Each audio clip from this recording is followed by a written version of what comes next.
Hello, welcome back. My name is Ari and today we are going over my 2000s TBR. Now we are down to the last 2 months of the year, which means we're definitely in much more modern times, hitting this century, my century challenge where I read one book published every year from 1900 to 2020. And yeah, 2000s. Now, the 2000s are like my decade. I was between the ages of 15 and 25 in the 2000s, so this is where I'm getting most of my reading done. And because of that, I decided that I am going to revisit the books that I read during this time. But before we talk about the actual books, let's go over the history lesson that I always do. Now, this one's going to be a little bit different because this is, it's modern times for us, really. So history is not, like, it doesn't feel like history to me because it's something, like, all of these things that I remember from my lifetime. So I'm going to go over, like, the major world events as they affected me. And obviously the biggest thing that as an American I am going to remember from the 2000s is the September 11th, 2001 terrorist attacks, where terrorists hijacked 4 airplanes, crashed 2 into the World Trade Center in New York City, crashed 1 into the Pentagon in Virginia, and crashed one of them ended up just crashing in a field in Pennsylvania because the passengers and crew fought back and flew the airplane into the ground instead of allowing the terrorist to, you know, take over. They had heard, by the time that plane was in the air, they had heard about the other attacks, and they knew their lives were at an end, and they did not necessarily want other people to be killed, so they fought back. We don't know where that plane was actually headed.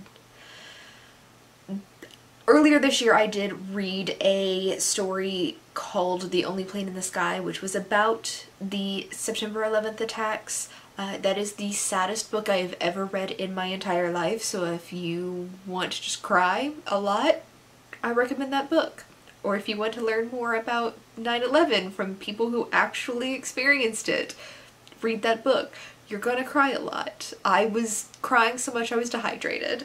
The other major thing that affected me as an American in the 2000s was Hurricane Katrina, which happened in 2005. The levees in New Orleans broke, and just so many people lost their lives in their homes because of just this sheer devastation caused by the hurricane, and then the economical crisis in the area where people could not afford to evacuate or like get out of the area in order to save themselves or their belongings. So that was like a really, really big deal. I have not read a book about Katrina this year, so it's not as fresh in my mind as the September 11th attacks. For me personally, I graduated high school in 2002, and then I joined the military directly after. So from 2002 to 2006, I was serving in the United States Navy, and that's kind of like my experience from that time. I missed out on a lot as I was like in boot camp. That was a good 3 months where I had no outside contact, and then further deployments, I wouldn't be able to talk to people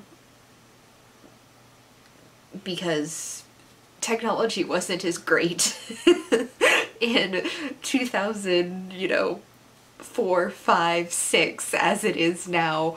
You could email, but like cell phones weren't as great. After that, I got out of the military went back to college, and the stock market crashed in 2008, which was the year I was supposed to graduate with my first degree. So that was really devastating, that the career that I had planned for myself after being in the military didn't work out because of the stock market crash. I went through a lot of jobs in the 2000s. I was in the military, I worked security, I worked retail. It was a time all over the place, but one thing that I did do the entirety of the decade was read a lot. Now, all of the books that I'm talking about today are books that I read that were released in like this decade. I didn't 100% read all of them in that decade, but we'll get to that when I talk about the individual books. But you're gonna see a trend on the type of books that I've read. I was very, very specific in my genres when I was a teen in my early 20s.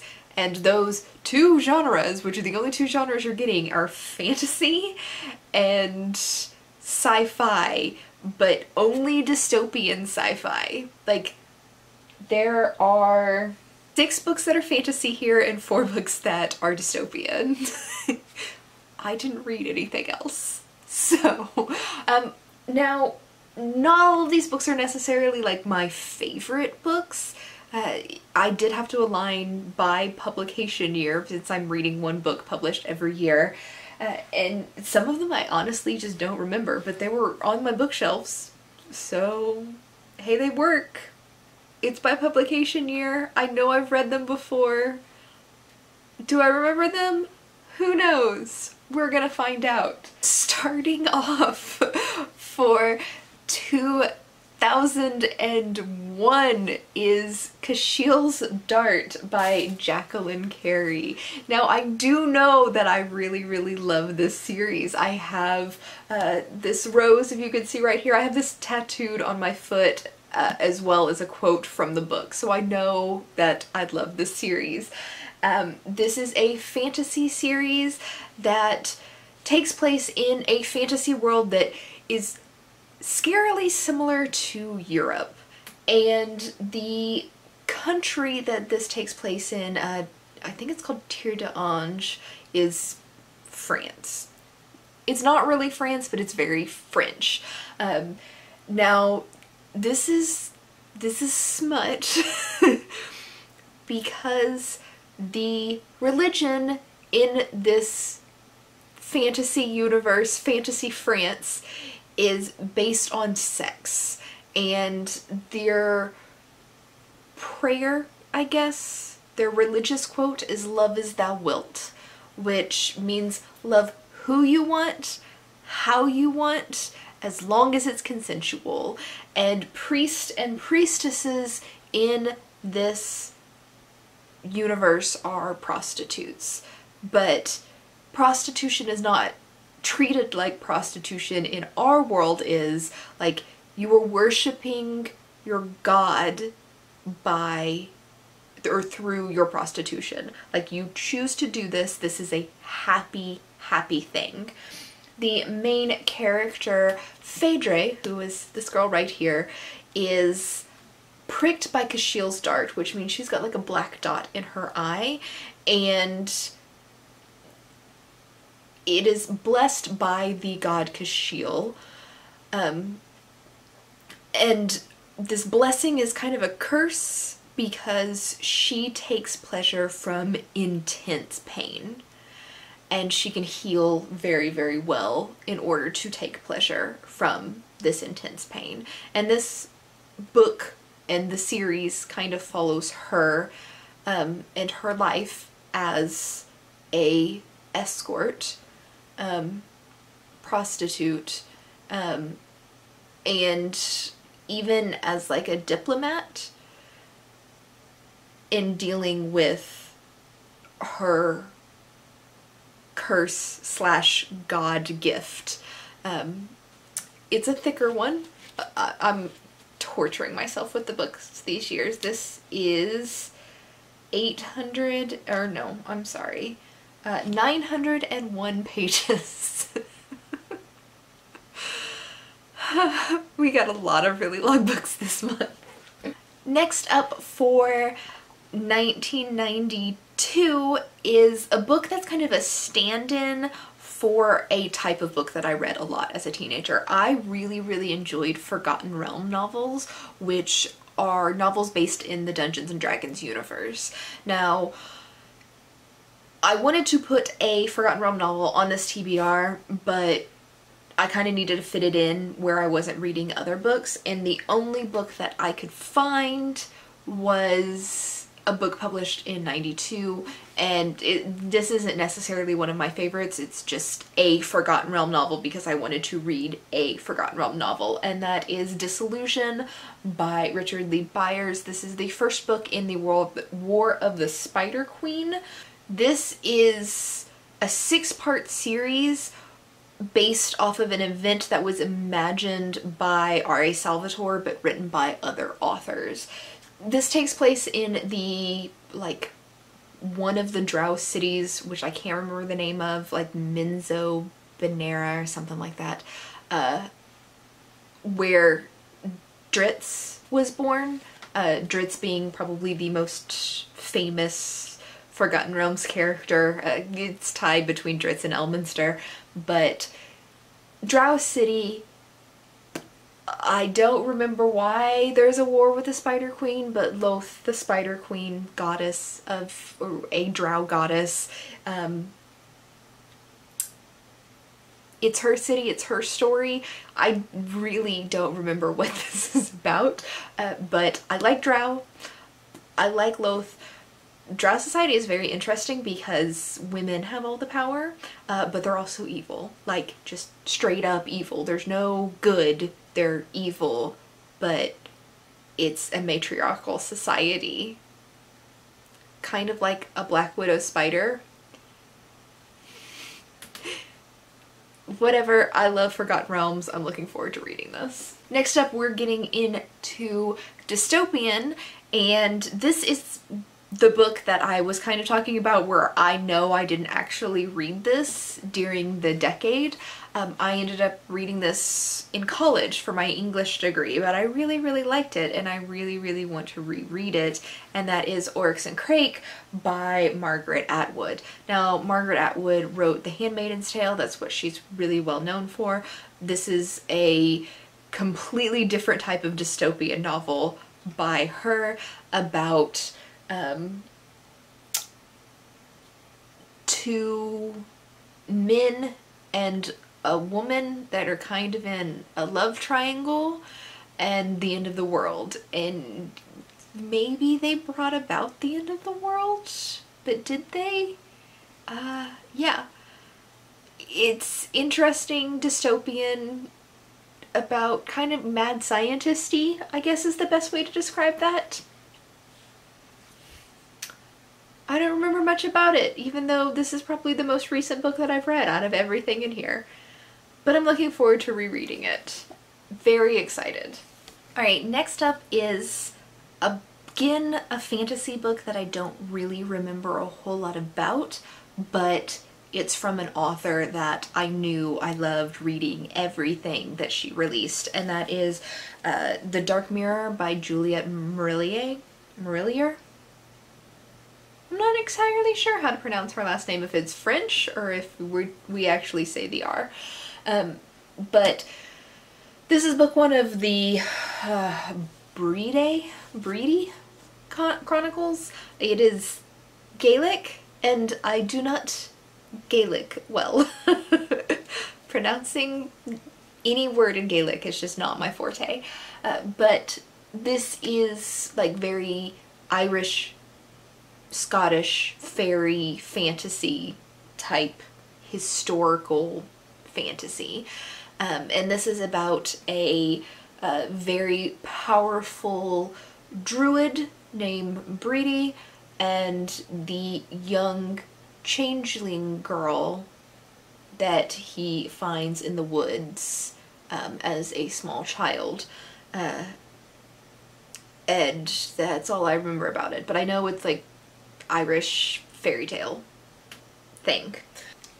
I don't know what I'm doing. For 2005, we're going back to dystopia and reading Uglies by Scott Westerfield. Now, this is one of the books that I love this series. I read the series over and over and over again. I just have so much nostalgia for the Uglies series.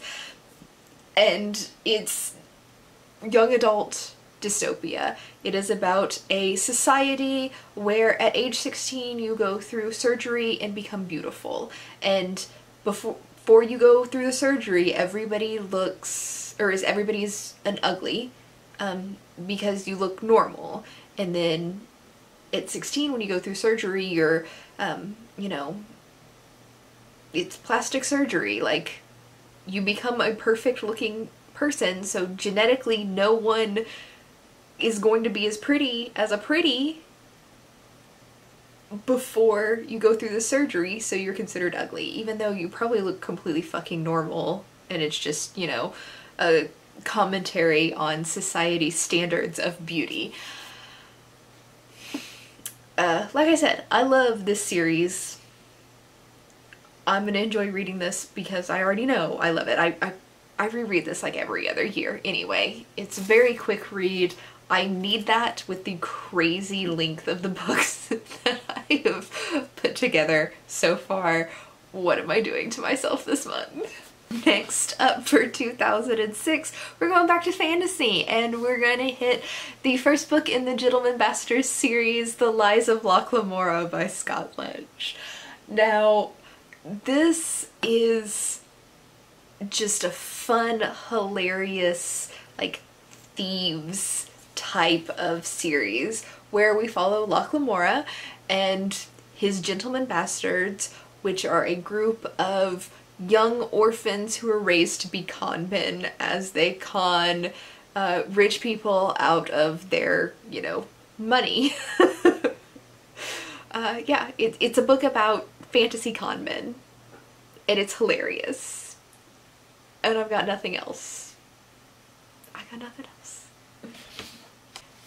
What am I doing to myself for 2007? Another really long fantasy book, and that is The Name of the Wind by Patrick Rothfuss. Now, this copy went through a flood, so it's kind of really damaged. So if it looks gross, it's just water damage. It's nothing else. This is the first book in Patrick Rothfuss's, I don't even know what this trilogy is called, but it is about a young man named Koth. And we know from the beginning of the book that Koth has, like, killed the king or the emperor of the universe that this takes place in. And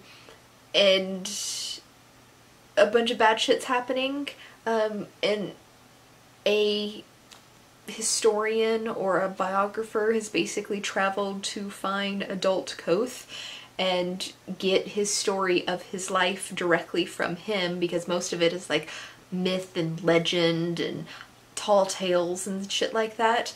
And he finds the man who is Koth as an adult, and Koth says, "I will tell you the story of my life over 3 days." And this is a very controversial series because the third book still hasn't been published.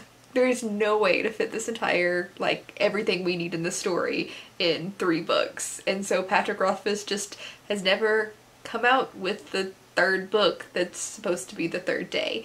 It's also completely impossible to, like, this book to be told in one day. Like, the events of this story are no way happening in one day, but we're not questioning that.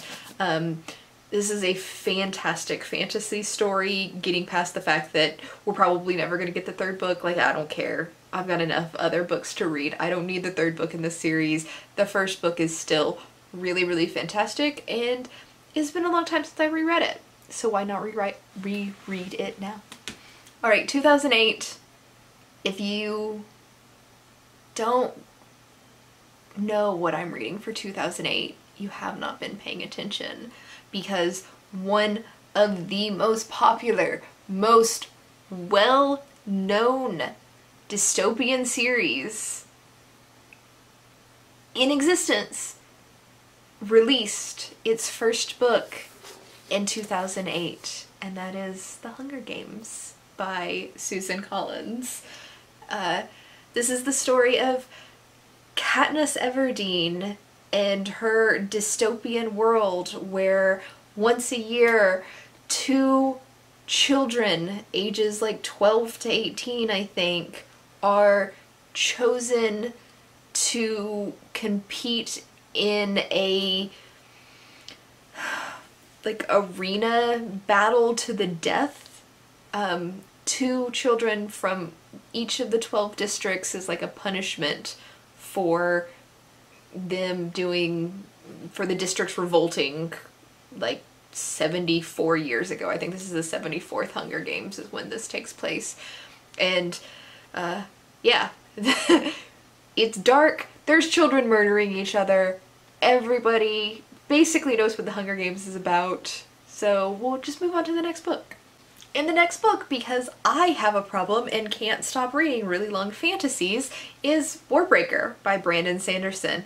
This is a stand-alone novel by Brandon Sanderson that he actually released this entire thing as like a free PDF. You can still like go to Brandon Sanderson's website and download this book if you don't mind reading it online. I obviously bought a physical copy, but it was an interesting story where he was just like, I wanted to write this, but I'm not really monetizing it, so it's free if you want to read it.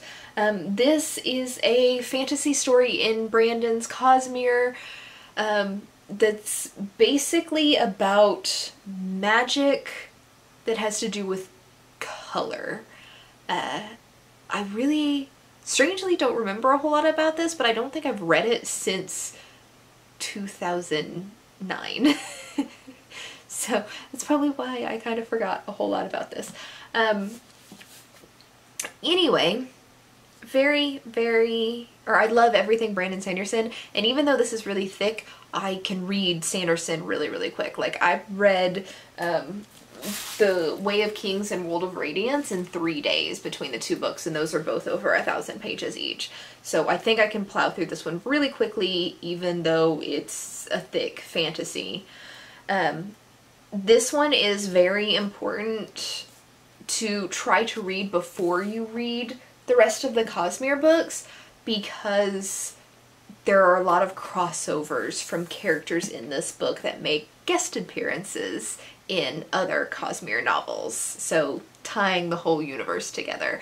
But I'm excited to reread this and kind of remember what the fuck Warbreaker is about. And the final book for 2010, I am not reading a long fantasy. We're going back to the young adult dystopian novels, and I am reading Matched by Ali Condi, I think. I can't tell if that's an L or an E, but I'm sorry, I can't tell if it's an L or an I, but I'm gonna guess an I, because it all looks caps. So Ali Condi, I'm guessing, is her name.